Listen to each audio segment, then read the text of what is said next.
Sampaikan Nabi Muhammad kepada non-muslim, bisa jadi kami, bisa jadi kamu yang benar, bisa jadi kami yang salah atau kamu yang salah. Tidak usah kita persoalkan di dunia ini siapa yang benar dan siapa yang salah. Yang putuskan Tuhan. Astagfirullahaladzim. Jadi bisa jadi katanya agama non-muslim yang benar bisa jadi agama Islam yang benar. Ini menyalahi, jelas-jelas menyalahi inna dina indallahil Islam, teman-teman. Assalamualaikum warahmatullahi wabarakatuh.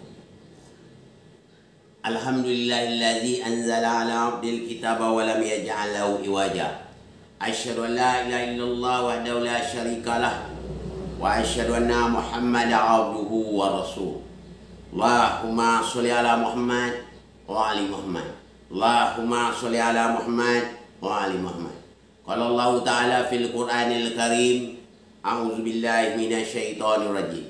Bismillahirrahmanirrahim.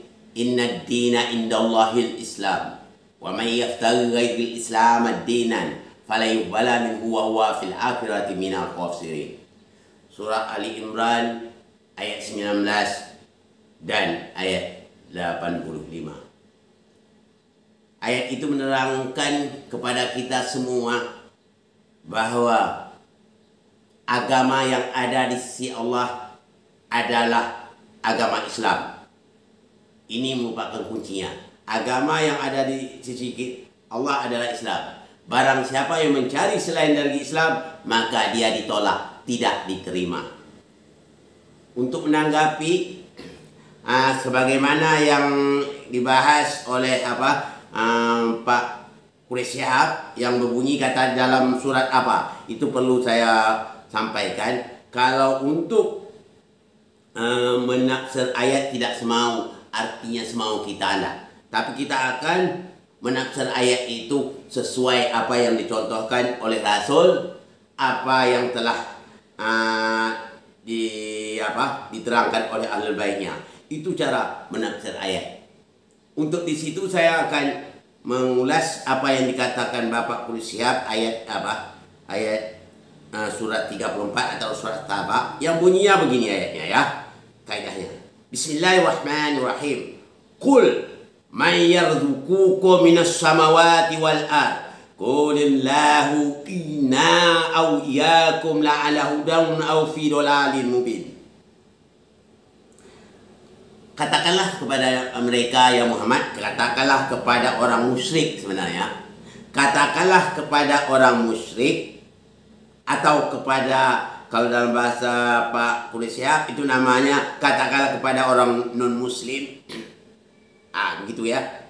Katanya boleh jadi katakanlah pada muslim, siapa yang memberi rezeki ya, yang turunnya dari langit maupun dari bumi, jawabkan qulillahu wa inna aw iyyakum la'ala hudan aw fi dhalalin mubin. Katakanlah Allah, wa inna, maka sesungguhnya, aw iyyakum, atau kamu, sesungguhnya kami atau kamu yang mendapat petunjuk, atau kami atau kamu yang sesat. Ini kata kalimat demikian, ini pertanyaan yang katakan kepada orang musyrik itu, siapa yang memberi kamu rezeki dari langit dan dari bumi, yang datang dari langit dan bumi? Katakanlah Allah. Dan katakanlah kepada dia, kami atau kamu ya yang mendapat petunjuk, atau kami atau kamu yang sesat. Ini bukan berartinya ragu.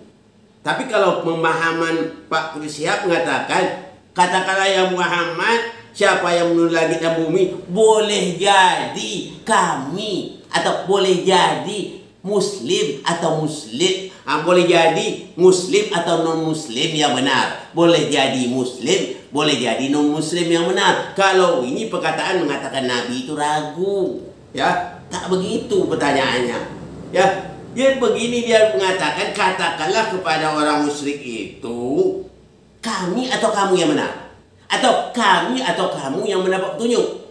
itu buat pertanyaan ya dalam surat Al-Sabah. Itu ada mengerti tu. Bukan ragu, bukan boleh jadi orang musyrik yang benar, atau boleh jadi kami yang benar, boleh jadi muslim yang benar, boleh jadi non muslim benar. Itu namanya perkataannya ragu namanya. Makanya saya gunakan bahasa Indonesia ya. Ini contoh saya bagi bahasa Indonesia supaya paham. Ya, saya berikan bahasa Indonesia. Yang tahu benar tentang keluarga saya atau Anda? Ya, yang tahu tentang keluarga saya atau Anda? Atau yang tahu tentang keluarga saya, Anda atau saya? Itu kalimat jelas. Itu bukan berarti saya tak tahu. Saya bertanya, siapa yang sebenarnya yang tahu? Ya, tapi lain lagi kalau pemahaman Malaysia begini. Boleh jadi saya yang lebih tahu tentang keluarga saya. Boleh jadi Anda yang lebih tahu tentang keluarga saya. Itu namanya konyol namanya. Berarti saya sendiri tak tahu tentang keluarga namanya. Itu nama ragu. Gini di sini saya tekankan di sini. Kalau untuk menafsir ayat itu kita akidah apa? Kaidah-kaidah itu harus kita tahu, kita pahami dulu, baru kita sampaikan. Ini jelas nih, ayat yang paling mudah. Kul man yarzuqukum minas samawati wal ard. Qulillahu wa inna aw iyyakum la'ala hudan aw fi dhalalin mubin. Katakanlah pada orang musyrik itu, siapa yang memberi rezeki yang datang dari langit maupun dari bumi? Katakanlah ya Muhammad, Allah. Siapa sesungguhnya yang benar itu siapa? Kami atau kamu? Pertanyaan. Yang sesat itu siapa? Kami atau kamu? Yang mendapat petunjuk itu siapa? Kami atau kamu? Au fi dhalalin mubin. Yang sesat yang nyata itu siapa? Kami atau kamu? Begitu pemahamannya dalam surat As-Sabah itu ayat 24. Jadi tak boleh kita artikan boleh jadi kamu yang sesat dan boleh jadi kami yang sesat. Itu namanya mengatakan Nabi itu ragu nama tentang Islam. Kita untuk menjelaskan itu harus tahu betul kaidah dalam bahasa Arab itu kita tahu. Makanya harus punya akal. Akal yang bagaimana? Jangan sembarang keluar. Sering juga saya dengar orang dengar akal logis katanya. Akal itu akal yang terpimpin oleh wahyu Allah. Cara menafsir ayat itu harus tahu ya. Pertama yang menafsir Quran itu dari ayat ke ayat atau Quran ke Quran. Hudan ditafsirkan dengan bainat, dijelaskan oleh ayat lain. Setelah itu dijelaskan dengan sunnah Nabi yang dirawi oleh Al-Bait. Yang ke berikutnya baru dijelaskan dengan akal yang terpimpin oleh wahyu Allah. Insya Allah. Makanya kita kalau mau menafsir ayat itu, kita berdoa dulu pada Allah. Ya Allah, tunjukkanlah kepada aku yang terbaik menurut Engkau. Kita doa demikian. Kita berdoa jangan, ya Allah bertunjukkan aku pendapat syanu. Tidak. Tunjukkan aku yang terbaik menurut Engkau ya Allah. Kalau itu saudara-saudaraku yang mana saja berada, kalau antum mengatakan tunjukkanlah aku ya Allah kebenaran ini sesuai menurut Engkau, itu malaikat juga tak bisa untuk menjawab, ya Allah aku tidak akan bisa memberi penilaian pada hamba-Mu, hanya Engkau saja keserahkan. Gitu. Jadi kalau begitu ya, jadi kita harus kalau berbuat itu sesuai dengan Allah. Tunjukkanlah aku yang terbaik menurut Engkau ya Allah.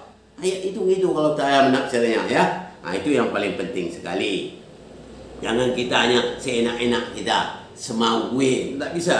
Kita harus berdasar apa yang dihendaki oleh Allah Subhanahu wa taala. Jadi untuk Pak Guru siap, untuk itu saya diralatkan dulu surat 34 surat As-Sabah itu bukan begitu cara menafsirnya, tapi Allah katakanlah ya Muhammad kepada orang musyrik atau kata non muslim, kata dia boleh, siapa yang memberi rezeki yang turun dari langit, katakanlah Allah, katakanlah kepada dia kami atau kamu yang mendapat petunjuk, atau kami atau kamu yang sesat. Ini pertanyaan ini ya. Jadi untuk itu harus tahu benar. Jadi Allah menganjurkan kita mengajak orang berpikir, tapi berpikir berdasarkan wahyu Allah. Maka pada kesempatan ini saya sudah berazam, berazam siapapun saja kalau bertentangan dengan Al-Quran saya tegur, walaupun dia mengaku ulama, walaupun dia mengaku marja, Marja itu asal katanya roja'a yarji'u, marja. Marja itu nama bahasa Arab arti isi makan, tempat merujuk. Tapi kalau tempat merujuk itu salah, saya tegur. Karena saya seprinsip apa yang dikatakan oleh Imam Ja'far Shadiq, mengatakan hadis Nabi yang berbunyi, katanya, apa saja datangnya dari orang baik menurut pandang kamu atau orang fasik, apabila dia bertentangan dengan Al-Quran, jangan dia diikuti.